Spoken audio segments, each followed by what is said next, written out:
नमस्कार दोस्तों, हिंदू धर्म में आप लोगों का बहुत बहुत स्वागत है। आज मैं आप लोगों को जीवितपुत्रिका यानी कि जितिया व्रत कथा सुनाऊंगी।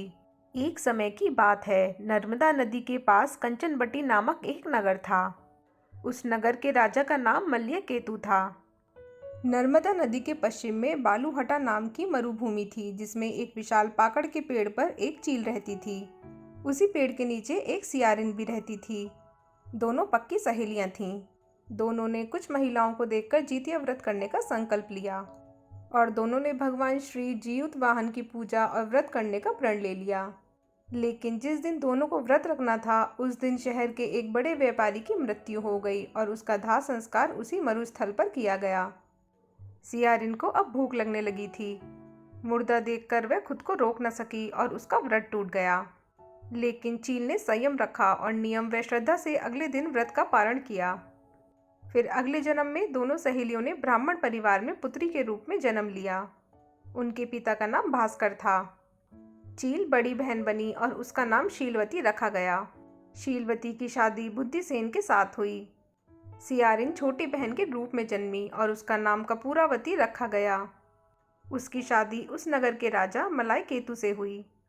अब कपूरावती कंचनबटी नगर की रानी बन गई। भगवान जीयोतवाहन के आशीर्वाद से शीलवती के 7 बेटे हुए, पर कपूरावती के सभी बच्चे जन्म लेते ही मर जाते थे। कुछ समय बाद शीलवती के 7 पुत्र बड़े हो गए। वे सभी राजा के दरबार में काम करने लगे। कपूरावती के मन में उन्हें देख ईर्ष्या की भावना आ गई। उसने राजा से कहकर सभी बेटों के सर काट दिए। उन्हें 7 नए बर्तन मंगवाकर उसमें रख दिया और लाल कपड़े से ढककर शीलवती के पास भिजवा दिया। यह देख भगवान जीयुतवाहन ने मिट्टी से 7 भाइयों के सर बनाए और सभी के सिर को उसके धड़ से जोड़कर उन पर अमृत छिड़क दिया। इससे उनमें जान आ गई। 7 युवक जिंदा हो गए और घर लौट आए। जो कटे सिर रानी ने भेजे थे वे फल बन गए। दूसरी ओर रानी कपूरावती बुद्धिसेन के घर से सूचना पाने को व्याकुल थी। जब काफी देर तक सूचना नहीं आई तो कपूरावती स्वयं बड़ी बहन के घर गई। वहां सबको जिंदा देखकर वह सन्न रह गई और बेहोश हो गई। जब उसे होश आया तो बहन को उसने सारी बात बताई। अब उसे अपनी गलती पर पछतावा हो रहा था। भगवान जीयुतवाहन की कृपा से शीलवती को पूर्व जन्म की बातें याद आ गईं। वह कपूरावती को लेकर उसी पाकड़ के पेड़ के पास गई और उसे सारी बात बताई। कपूरावती बेहोश हो गई और मर गई।